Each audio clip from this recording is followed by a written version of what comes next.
Senator from Tennessee. Now, I would like to congratulate the senator from Nebraska on his typically common sense, reasonable presentation about how we might take steps to deal with the smothering regulations that are putting a big wet blanket on job growth in this country. I mean, the idea of a timeout to stop the avalanche of new regulations makes sense. Farm dust, the idea of regulating farm dust makes no sense. Slowing down the ability of federal agencies to get around the regulatory process by issuing guidance, that makes common sense. These are three sensible steps that would help create an environment that would make it easier and cheaper for job creators to create private sector jobs in this country. And I congratulate the senator from Nebraska for his comments. Mr. President, I believe I have up to There's 16 and a half minutes. Let me know when 5 minutes remain. When 5 minutes are remaining? Yes. Yes. I thank the chair. Mr. President, tonight we welcome President Obama to the Congress to deliver a jobs address. The president will be coming at a time when we have had persistent unemployment at a greater rate than at any time since the Great Depression.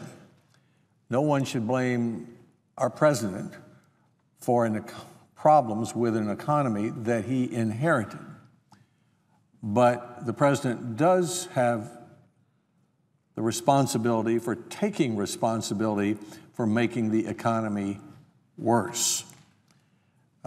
Unemployment is up, the debt is up, housing values are down, and the morning paper reports that we may be on our way, at least the chances are 50-50, the newspaper says this morning, to a double-dip recession. The number of unemployed Americans is up about 2 million since the president took office. The amount of federal debt is up about 4 million. As I just mentioned in discussing the senator from Nebraska's proposals, the president's policies, rather than helping over the last 2.5 years, have thrown a big wet blanket over private sector job creation. They've made it more expensive and more difficult for the private sector to create jobs for Americans.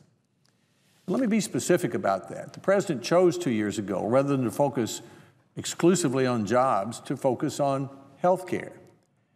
And his proposal was to expand a health care delivery system that already cost too much, that was already too expensive. So we have new health care taxes and mandates that make the economy worse. Why do I say that? I met, for example, with the chief executive officers of several of the nation's largest restaurant companies. They reminded me that those restaurants and hospitality organizations in the United States are the largest employer outside of government, and that their employees are mostly young and mostly low income.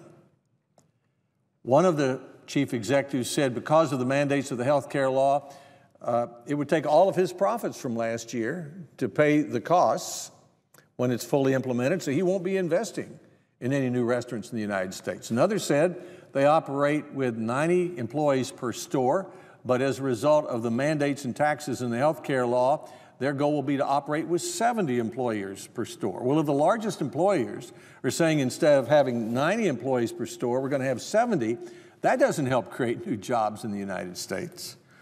Or let's take the debt. The president inherited a debt, but he's made it worse.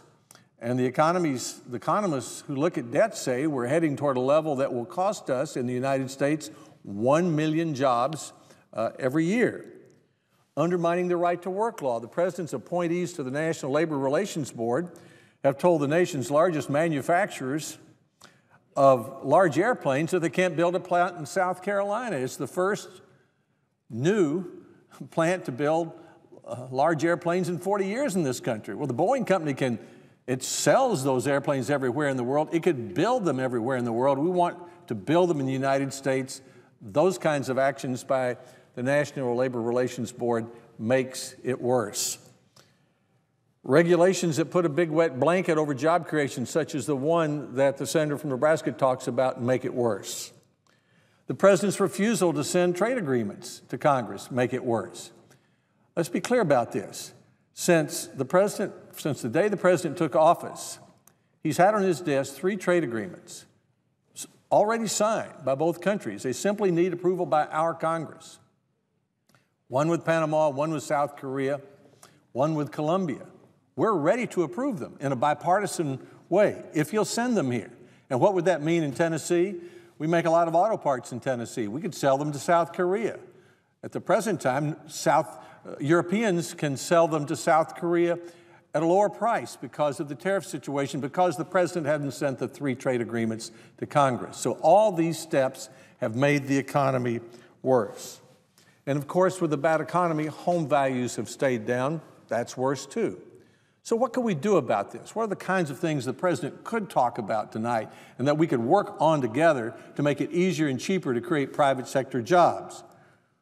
We could change the tax structure in a permanent way, not short-term fixes, but long-term lowering of tax rates for everyone, closing loopholes, creating a situation where our businesses are more competitive in the world marketplace.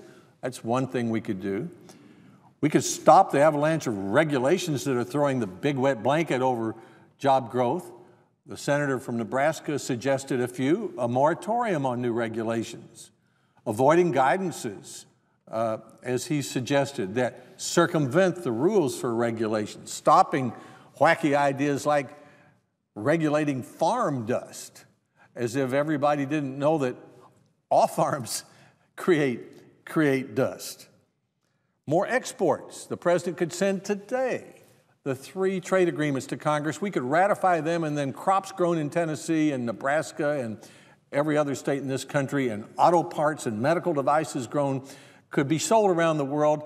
Our state alone has $23 billion and tens of thousands of jobs tied up in exports. This could add to that. And in addition to that, we could agree on advanced research. The president's recommendations have been good on that. But we should agree on that and move ahead with appropriations bills and a fiscal situation that permits us to do the kind of advanced research we need to do to create jobs.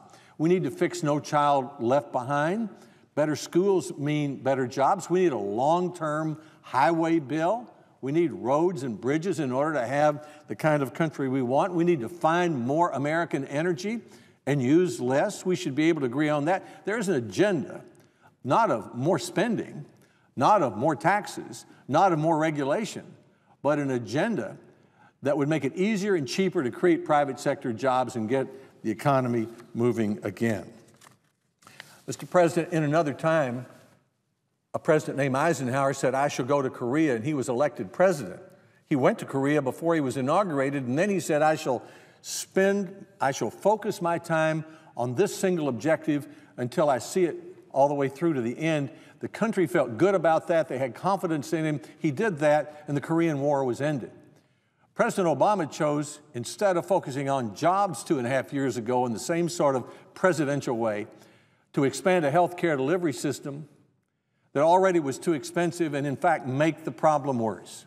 Tonight is an opportunity to make it better, and we're ready to join with him in doing that, especially if he were to recommend lower tax rates, fewer loopholes on a permanent basis, fewer regulations, and if he were to send those 3 export agreements to us to ratify.